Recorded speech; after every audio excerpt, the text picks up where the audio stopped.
Welcome to the Idaho Business Podcast, the only Idaho podcast focused on providing profits for Idaho people. If you love our state and love small business, you are in the right place.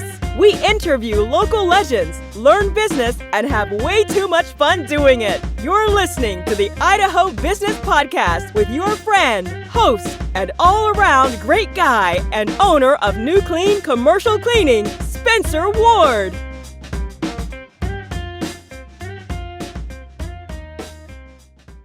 All right, everyone, welcome back to another episode of the Idaho Business Podcast. We're with Camille Winter. She's an LPN and admissions coordinator at Advanced Home Health. And these guys have multiple locations here in Idaho, and they service multiple locations throughout Idaho, southeast Idaho for the most part, right? Mm-hmm. Yes. Yeah.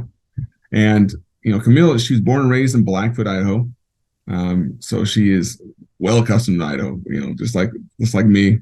I was raised, maybe 20 minutes from her in Aberdeen, Idaho, small farm town over there.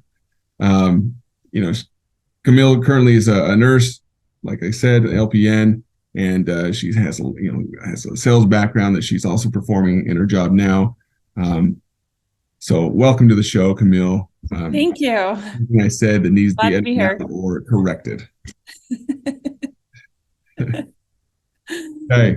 Well, before we begin, we also have to take a quick sponsorship timeout. We're sponsored by Health West. These guys are a great partner. They're located throughout different communities in Idaho and even outside of Idaho now. I know they have kind of advanced outside of Idaho, but they're great for smaller communities and larger communities throughout Idaho. So if you guys listening are wondering what they can do for you, give them a Google, find the local location closest to you, and give them a chance and see what they can do for you. All right, Camille, thank you again for coming on the show. We're happy to have you on. Thanks for having me. We're always happy to have some medical professionals on here to straighten us out. I don't know if I can do that, but I'll try. Well, to start off, is there a little known fact or a fun, interesting fact about yourself that you could tell us? Sure. I coach basketball in Blackfoot, and I really enjoy that. And I really love working with the girls basketball program that's here. And the funny thing is that I have two daughters, and neither of them have ever had any interest in sports. So I kind of use it as my excuse of this is my thing, and I'll go hang out with a bunch of different teenage basketball girls. So it's interesting how the kids are, how they grow up, and that's got one kid that's very artistic and it focuses on that, but he's also athletic, but I think the drive isn't quite there all the way that he wants to be like a full athlete. So we'll see how they turn out. So I tried really, really hard to get them to play basketball because I thought, oh, this will be so great. And to be honest, I am so glad I never had to coach my own kids. Tough.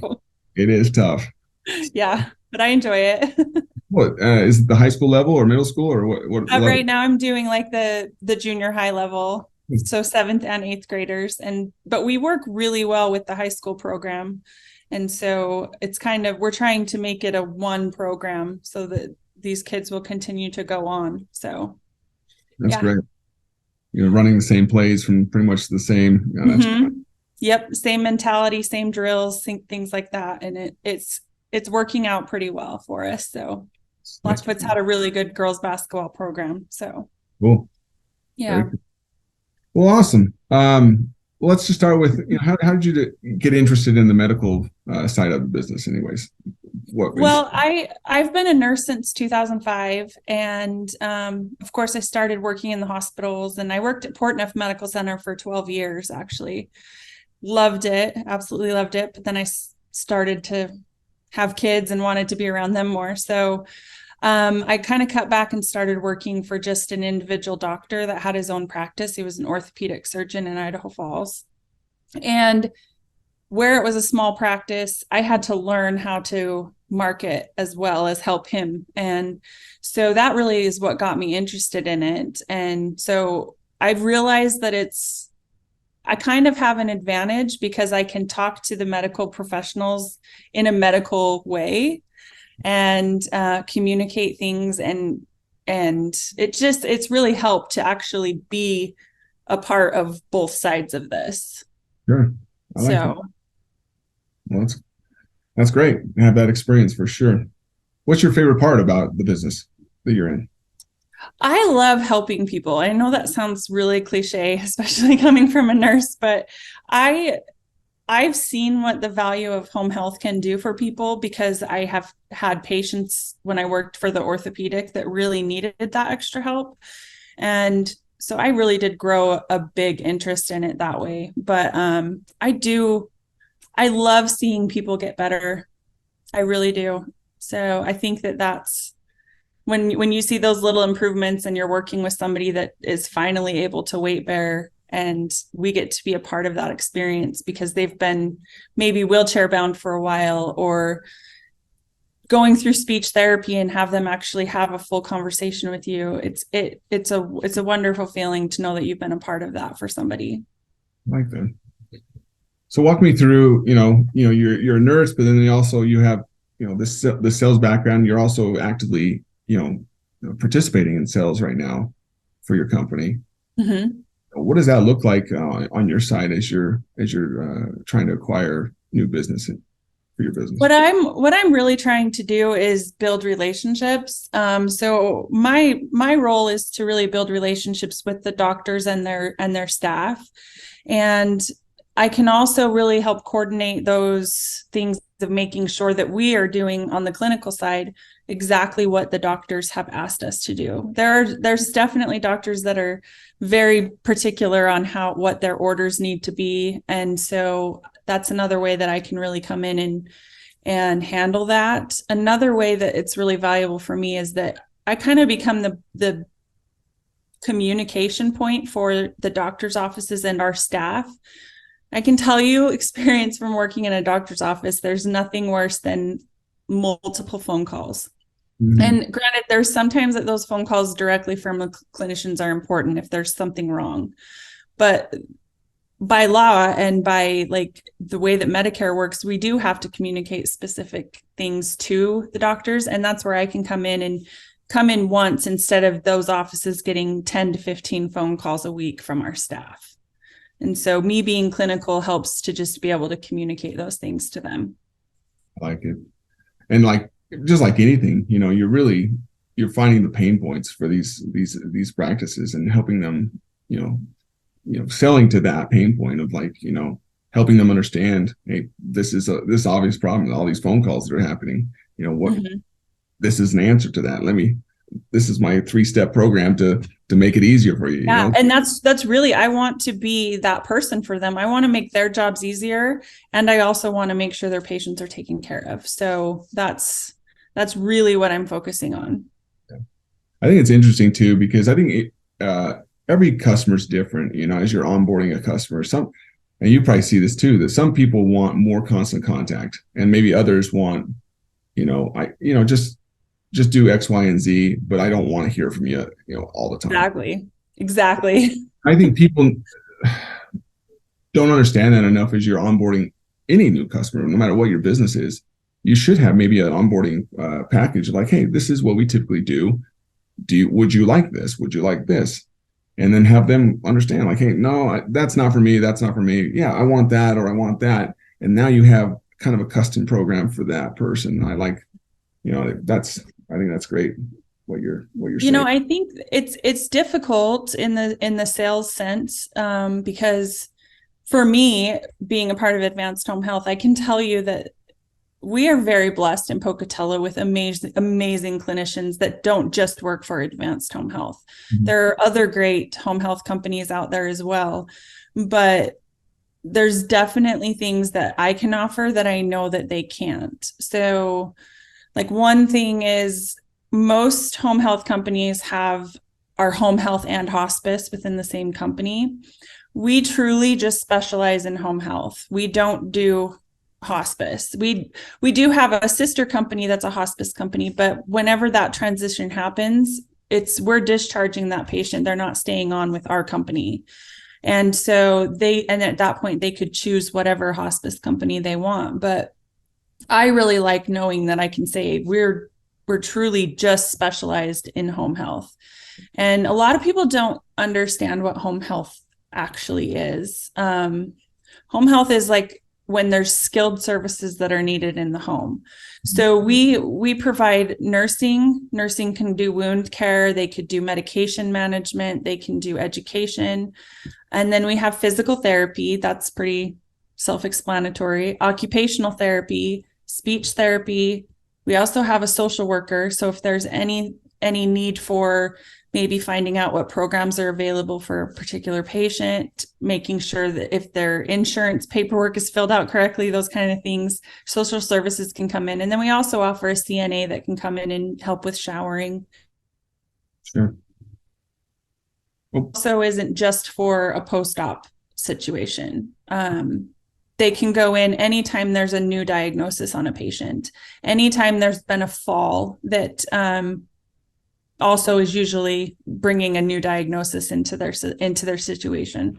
So there's a lot more that we can do than just take care of you right after you just had surgery. So yeah, I like that. Yeah, and I didn't know all of that either. So that's good I'm sure there's many people listening. They're like, oh, that's good to know. So, and I think another thing that really, in my mind, makes Advance stand out is that we have amazing insurance contracting. So if you're a patient that has private insurance, even a Medicare Advantage plan, Medicaid, we take everything. We don't just take Medicare. Medicare is the ideal situation for a home health patient, but there's always those situations that fall outside of that. So we work really well with all of the insurance companies. I've been here for 4 years and a little over 4 years, and I've never had to turn a patient away for insurance. We've also stepped up and taken care of people pro bono, and that makes you feel pretty good helping people that don't have any other options. So very good. That's good. I just got done talking with Sheriff Manu and just talking about people volunteering and helping out and just making our community a better place. So that's great that you guys are, also doing your part here and there too to help that way. So yeah. Well, what's in your business? In sales, you can be in sales or in nursing, but is there I could say biggest mistake, or you could call it a biggest learning curve or learning experience that you've made in the business?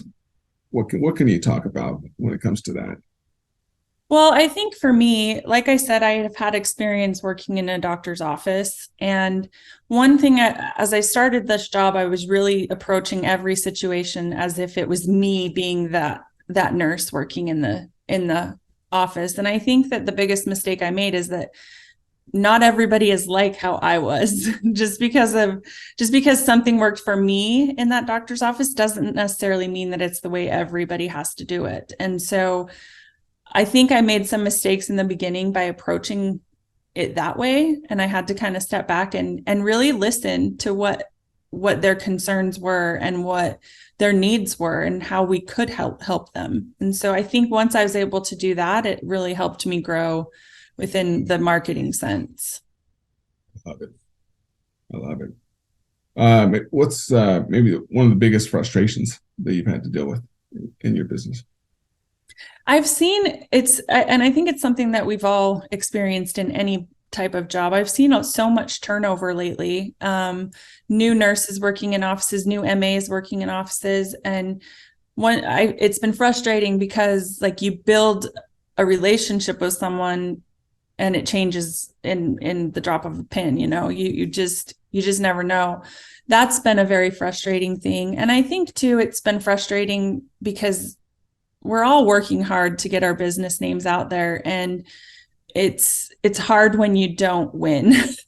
So, and in my mind, I've always thought of myself, I'm a nurse first, and then I'm a marketer. And that's hard for me because sometimes I'm just like, this patient needs help and why didn't they choose us? And patient choice is definitely the most important, but getting your name out is even harder. So I think that that's been my biggest frustration, is just once I feel like I'm making progress and building a relationship and people remembering advanced home health, then it changes. So that's interesting, because that's the thing, it's not just in the nursing and medical arena for the turnover. It's everywhere. People and businesses in general just need to have patience with each other, because we're all dealing with the same thing, and they need to realize, hey, we're not perfect. Our businesses aren't perfect.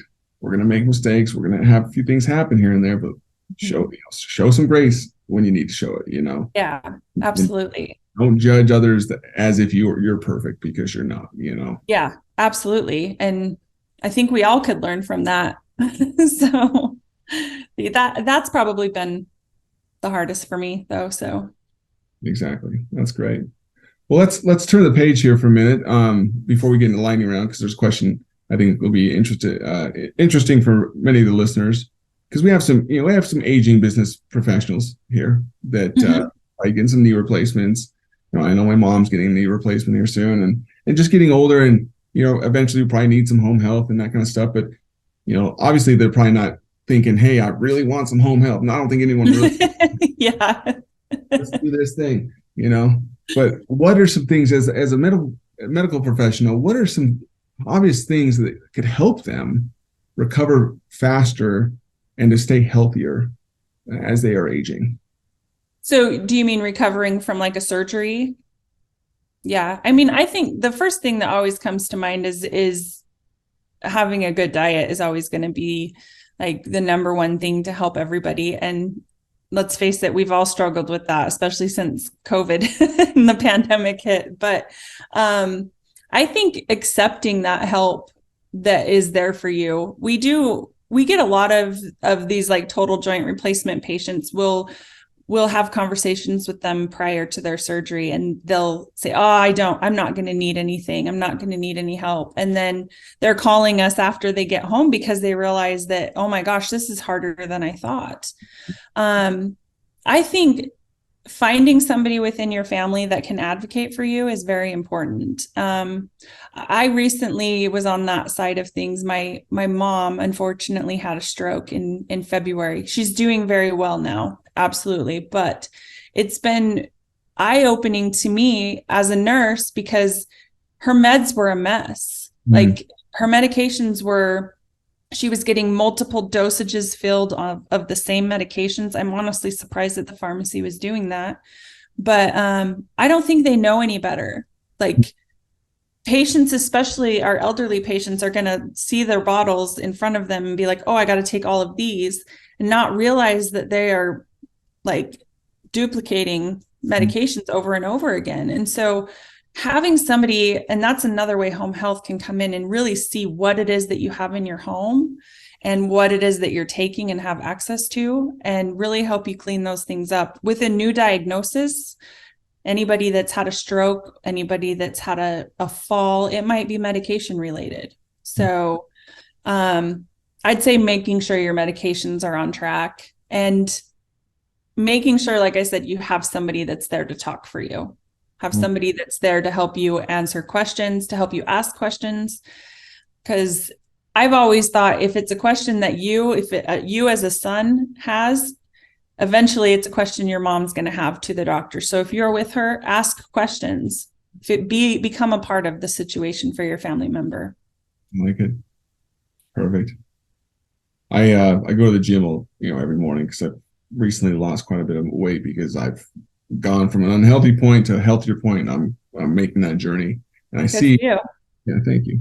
I see a lot of these people in the gym. I see older people, and I see some men and some women, and they're just doing it, And I'm like, man, I want to be like that as I get older. Like some of them, they've got to be pushing up their 70s. I'm like, man, they're killing it.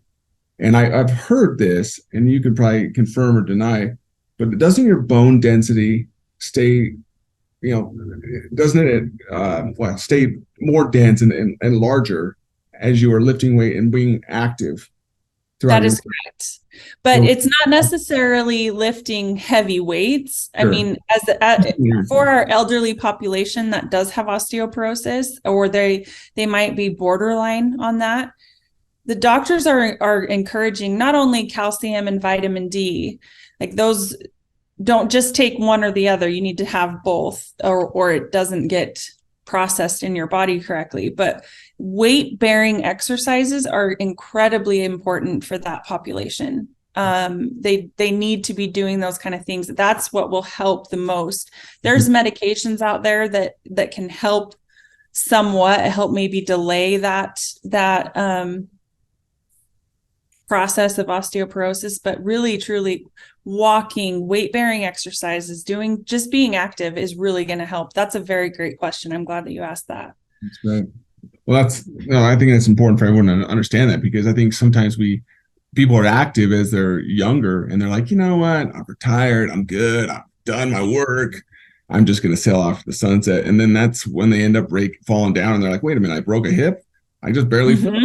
Because there's so many people. And again, bringing my mom up, my mom didn't know she had osteoporosis, fell and broke her arm, found out. And now we're dealing with that. And all of her doctors have said that, like, weight bearing exercises, you need to be doing those things. Yeah. Bike riding even without resistance is fine. Like, just as long as you're really using at least your body weight within that exercise. So start where you can, even if it's aqua size, do what you can for your body. Yes. So, now is the time, because I think that we're all struggling. So exactly. Well, perfect. I know we're running out of time here, so we'll do a quick lightning round. This is sponsored by one of my companies, New Clean Commercial Cleaning. So we have offices pretty much from Burley all the way to Rexburg. So if we can help you with any of your toilet scrubbing needs or carpet cleaning needs or any of the sterilization needs, give us a call at 208-254-7070. All right. Camille, do you have a favorite book that you've read that's kind of really influenced you recently? That's influenced me for the good, or just influenced me by entertaining me? Yeah, it doesn't have to be a business book or a medical book.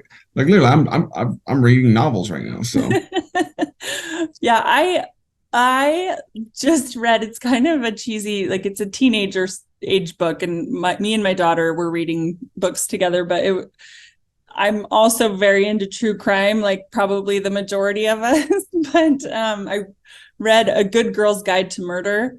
There you go. It was, and like I said, it's like a high school level book, but it was so good, I could not put it down.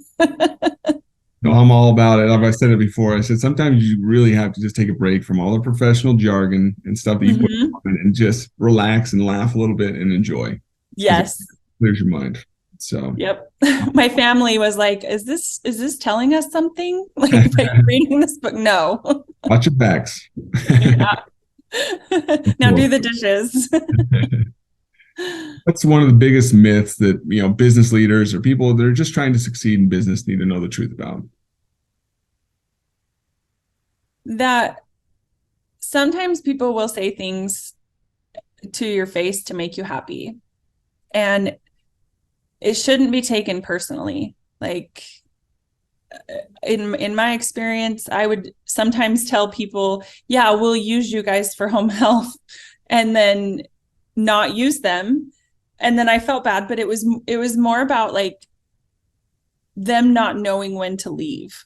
Like, I think as a salesperson, it's really hard as well that we stick around sometimes a little bit too long, and we cross that line into annoyance. Yeah. So I think it's very important to learn to read the room. I like that. That's probably one of the first time that's been brought up, because people need to know that, understanding social cues and understanding, like, hey, do I need to visit this person 10 times a day to try to push this sell through? Like, or is it going to be looked at as, wow, do I really want this contractor to have our business?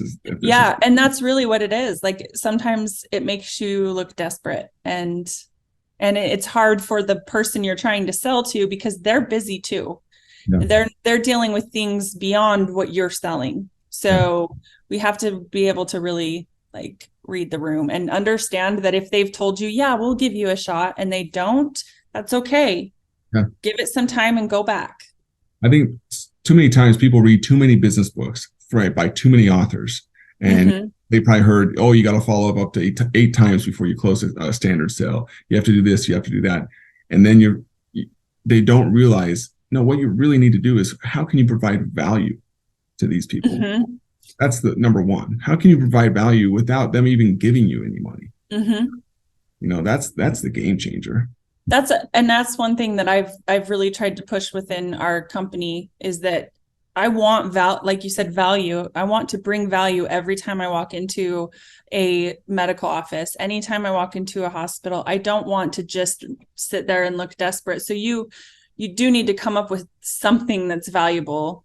Yeah. Some sort of a lesson, even if it's something that they probably already know about. Like last month, we focused a lot on strokes and teaching people the signs to watch for a stroke. And I think that's something that the whole community needs to be aware of. And so reteaching those things to people who already know those things is still valuable.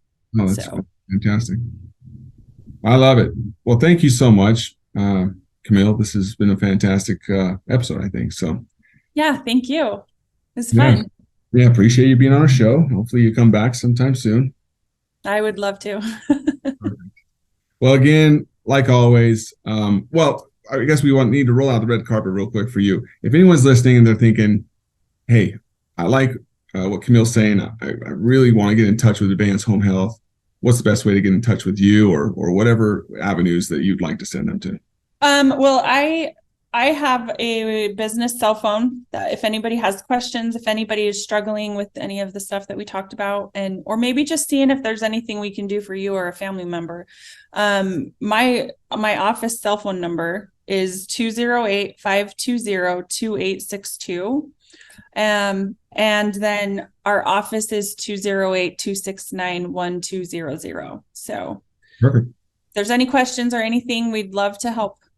So I really appreciate it. And I'm sure a lot of listeners have definitely got a lot out of this episode. So this has been helpful to me, and I'm sure to them. So good. I hope so.